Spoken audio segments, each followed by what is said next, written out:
Thank you. So ayan o, test ride na. Ang lakas ang torque niya guys, magugulat ka talaga. Nakababa yung paa. Bading, nakababa yung paa.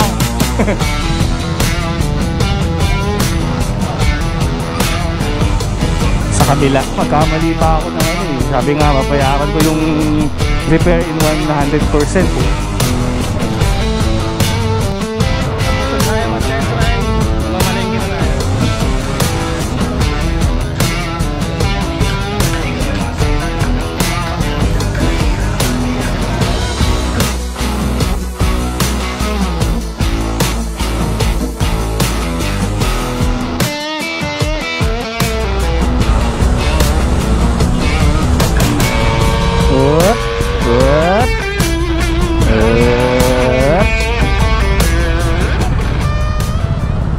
Uy, bagong bili yan ng sapatos oh.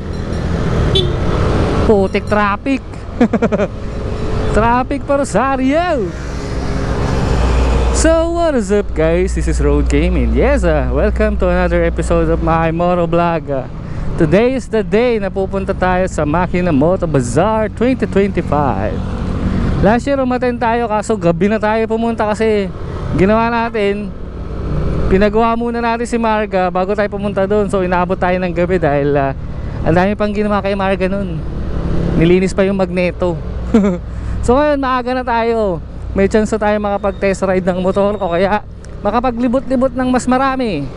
Update ko kayo later pagka medyo malapit na. Grabe nag-traffic ngayon dito sa may ano is SMEs. Kala ko ting umaga lang traffic dito, pati gantong oras din pala.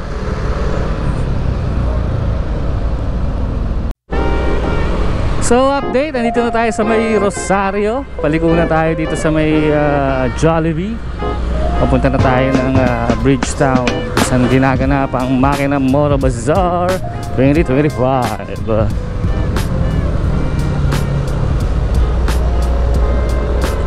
Sana'y makahanap tayo ng parking na malapit para wala na masyadong walkathon.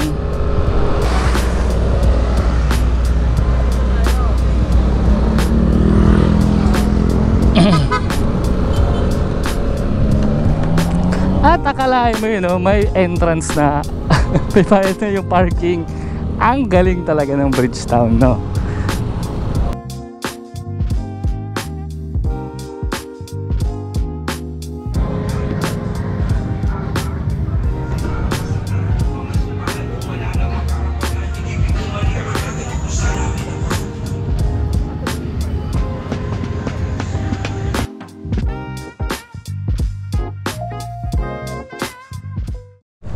Ayun no, test ride tayo guys. Bristol AX180. Ito yung nakikita natin kay Red Sweet Potato. Kasing tangkad lang ng Aerox nga. Oh, nice. Malakas. Isang piga pa lang. Aggressive. Ay sorry. Lakas ng torque niya. Isang piga pa lang yun. Alis agad eh. Excuse me po. Thank you. Siyempre scooter lang try natin. Hindi tayo marunong mag manual eh. Yung height and feels niya guys, parang Aerox version 2 lang talaga. Maninibago ka lang. So try natin yung Euro mamaya. Lahat ng makamukha ng Aerox so try natin.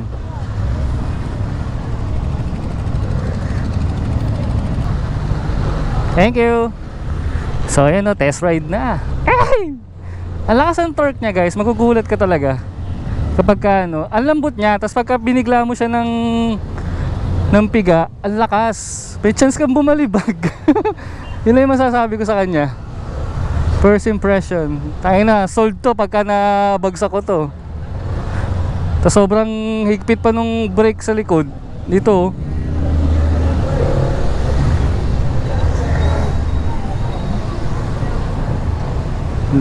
nakaka-pressure yung nasa likod ko.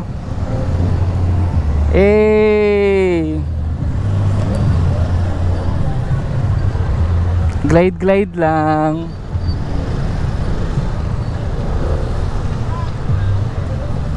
Nakakabitin. Nakakabitin yun. Yun lang ang aking masasabi sa kanya. Sobrang lambot nung throttle. Tapos kapag ka binigla mo naman ng piga, ang inaarangkada talaga agad. Oh, lakas ng torque eh. Oh. Ang ina, pag nabalibag to, sold.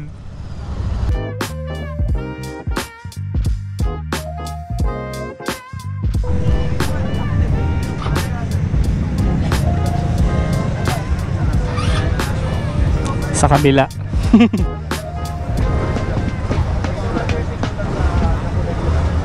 Ito medyo ano to, compare mo doon sa Bristol kanina, ito medyo malambing pa.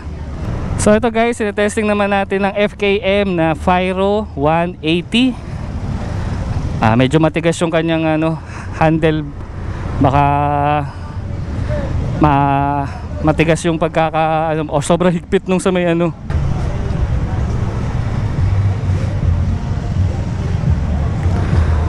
So ito guys, tinetest ride naman natin tong FKM na Fyro 180 na as usual, kamukha pa rin ng Aerox version 2.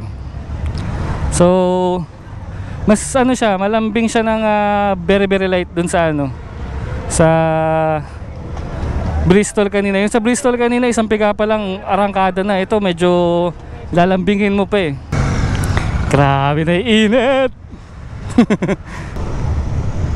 So dito sa Fyro ng FKM, medyo ano yung feels ko dito compare mo doon sa Bristol kanina. Medyo natitigasan ako sa handlebar nya. Saka yun nga, medyo kailangan pang lambingin yung throttle para urumangkada. Saka medyo mabigat talaga yung pakiramdam. Compare mo dun sa Bristol kanina na pagka umaandar ka na, ang ano niya na, ang gaan na niya, ang gaan na ng pakiramdam. Okay lang. Thank you. Kasi no, lalo na pagka nagpepreno ka, bigla na siyang ano, tawag doon na parang humihina, tapos kailangan mo pa talagang i-throttle para umarangkada ulit. Hindi naman talaga yung purpose ng throttle, pero I mean yung pakiramdam, di ba? Saka masyado maiksi yung track para ano, para masabi ko talaga yung totoong nararamdaman ko para dito sa motor na to. Masyadong maiksi yung 1 minutong pag-ikot. Sana magkaroon ng pagkakataon sa FKM na ano, ipa-test ride yung mga motor nila na ano, ng mas matagal.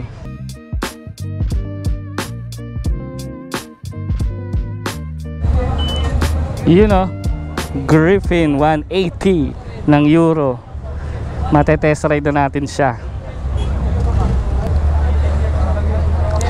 Okay, ang babala ni sir sa akin kanina, ma-torque daw to eh. Okay. Let's go.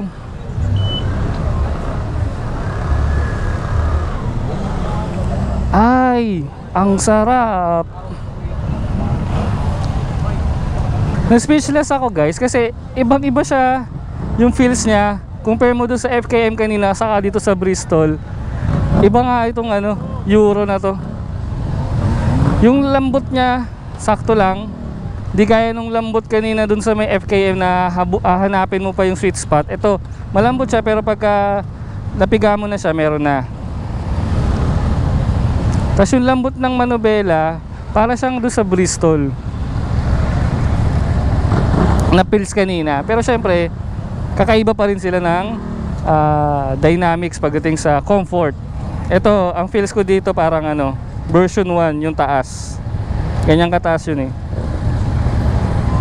Oh, may damage, hindi ako yan ha. Ang sabi lang naman dun sa waiver kanina, pag nabagsak. Ay, ang lambot, ang sarap. Ang lakas nga ng torque, gagi. So ito guys, gamit na natin yung Euro na motors na Griffin 180. Grabe, ito yung trending sa TikTok ko.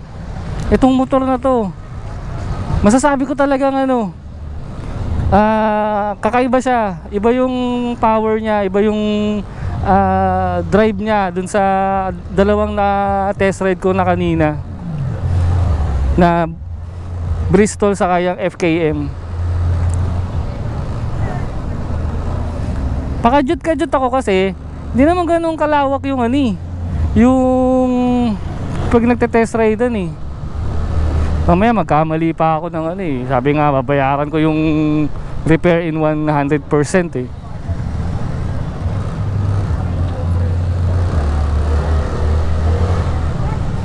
Pero sarap niya. Hoy! Hoy! Bumagsak yung mga